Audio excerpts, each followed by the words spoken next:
Essa aqui é uma residência do ano de 1864. Ela pertenceu então a esse casal que a gente pode observar no quadro. Ele é Victor Gärtner, ele foi sobrinho do Dr. Blumenau, que foi o fundador da cidade, e ela então é a Rose Gärtner, que foi a esposa dele, uma mulher que também liderou o movimento do teatro aqui na época da colônia. Então a gente pode inicialmente adentrar agora a sala de estar. Nessa sala de estar, então, a gente pode observar móveis, todos do final do século XIX e início do século XX.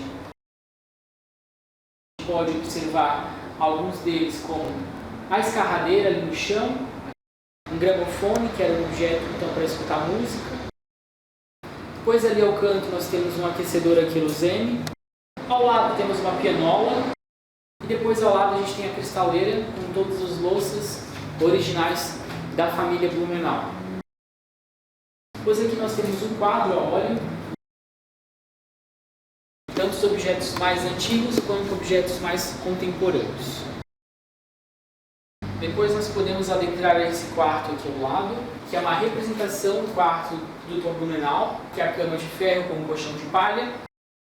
Na frente nós temos um baú, que é um cofre com 7 trancas, onde ele guardava os documentos da colônia. E aqui ao lado nós temos uma escrivaninha com alguns livros de estudo pessoal dele também. Nesse quadro na parede a gente pode também observar a primeira casa dele, a que se perdeu na enchente de 1880. Nesse quadro a gente vai observar uma moça. Essa então foi Edith Gärtner, foi a sobrinha do Dr. Blumenau, sobrinha neta dele. Ela viveu aqui até os seus 20 anos mais ou menos. Depois ela foi para a Alemanha para cursar artes dramáticas. Na Alemanha ela vai se formar como atriz.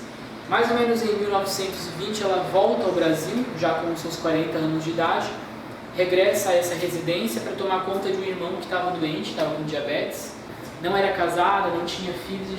Ela teve cerca de 50 a 60 gatos.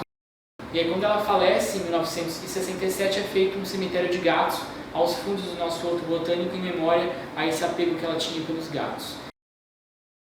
À frente a gente consegue entrar naquele quarto ao lado onde era o quarto dela.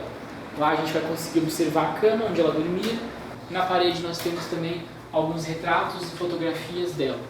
Os vestidos que ela usava dentro do armário. Observamos nessa obra que pintaram os olhos dela como se fosse olhos de gato. Logo em seguida temos uma cozinha típica aqui ao lado também. Móveis típicos da época, né? Chama a atenção para o filtro de água ali no canto, um filtro de água branco, que a Edith Gärtner trouxe da Alemanha.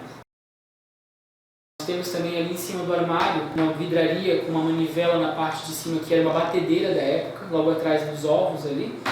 Nesse pano na parede a gente tem a escrita em alemão "O pão nosso de cada dia". E o item mais interessante da cozinha vai ser essa geladeira que tinha aqui no canto. A gente vai observar uma abertura na parte de cima onde era colocado o gelo. Depois então a gente vai ter ali na lateral onde se colocavam os alimentos que eles queriam conservar por mais tempo. Eles davam prioridade geralmente para o leite e carne. Bom, então agora a gente está observando à nossa frente uma residência do ano de 1858. Aqui no museu é a nossa residência mais antiga. Foi a primeira secretaria, a sede administrativa da colônia. Então aqui morou também o primeiro secretário. Depois, então, ele vai vender essa residência para um cônsul alemão chamado Paulo Schwartz. A casa vai passar de geração em geração até a neta dele morar aqui por último. A neta dele se chamava Dona Renata Rocco Dietrich. E aí, então, em 97, quando ela vinha a falecer, a casa é tombada como patrimônio cultural da cidade. Está entrando no primeiro cômodo dessa casa, ele vai ser um dos cômodos mais antigos, assim por dizer. Apresentar a sala de reuniões do primeiro secretário. Então a gente vai ter aqui ao centro uma mesa com uma poncheira em cima. Depois a gente vai ter também uma vitrola, uma radiola embutida aqui ao lado, um telefone antigo e as cristaleiras também. Nesse corredor, então, a gente pode ir conhecendo o restante da residência. Vai ser um quarto de casal da época. Temos 2 camas aqui nesse quarto. Podia ser cama de casal ou de solteiro por 2 fatores curiosos. Eles afastavam a cama para evitar contágio de doenças. O divórcio não era aceito culturalmente na época, então muitos casais acabavam se casando sem se conhecer. Então de início cada um dormia na sua cama, depois eles se juntavam as camas. Aqui ao lado a gente vai ter também depois uma penteadeira, à frente da cama uma arca, onde eram guardados também alguns roupeiros. Aqui a gente vai ter objetos antigos, última moradora, os rosários católicos, porque ela era luterana, mas o restante então tudo pertencia a ela. Chama a atenção para a gente observar essa adaga de abrir cartas aqui que a gente tem no canto.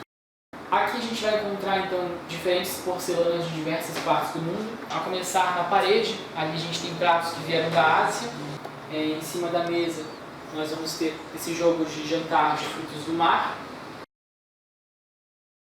E nas cristaleiras a gente vai ter então porcelanas da Europa e do Brasil.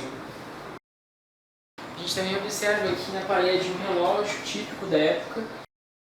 Agora a gente adentra a sala de leitura e também a gente pode observar o detalhe das espreguiçadeiras. Tudo para manter então o conforto na hora do hábito de ler. Então agora a gente vai conhecer a nossa última casa do nosso roteiro aqui do Museu da Família Colonial. É uma residência que foi edificada no ano de 1920. Quem morou aqui então foi o irmão da Edith Getner, Reynold Getner. É uma casa que tem uma estrutura um pouco mais contemporânea, tem um varandão bem grande, né, que pode ser aproveitado. E aí então agora a gente vai conhecer o seu interior. Então essa primeira fotografia que a gente tem aqui é do casal, no dia do casamento deles. Então esse é o Dr. Blumenau e sua esposa Berta.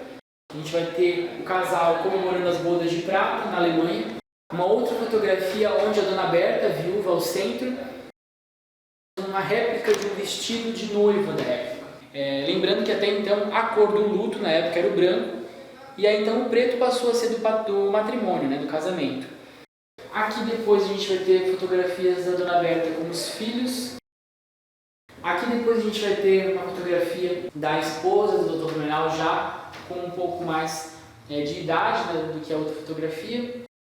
E aqui a gente vai ter um retrato da mãe do fundador. Mas o Dr. Blumenau, ele na verdade, muitas pessoas acham que ele foi um médico. Então na verdade ele era doutor em filosofia.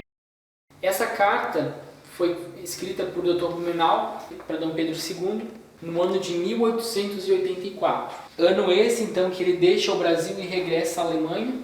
Falece em 1899. Nós temos um mausoléu com os restos mortais dele. Como nela comprovava que ele tinha o desejo de que as cinzas voltassem ao Brasil, foi então feito o translado dos restos mortais dele da Alemanha para o Brasil. Então vem para cá, nesse ano de 1974, os restos mortais dele e da esposa. Aqui à frente nós temos uma fotografia de uma senhora nesse painel. É a bisneta do fundador. Ela se chama Jutta Blumenau.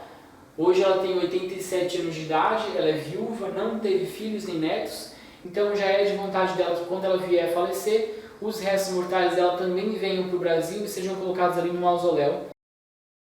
Por último aqui a gente vai ter finge do Dr. Blumenau em sua frente, porque era o marco de comemoração dos 200 anos da imigração alemã no Brasil.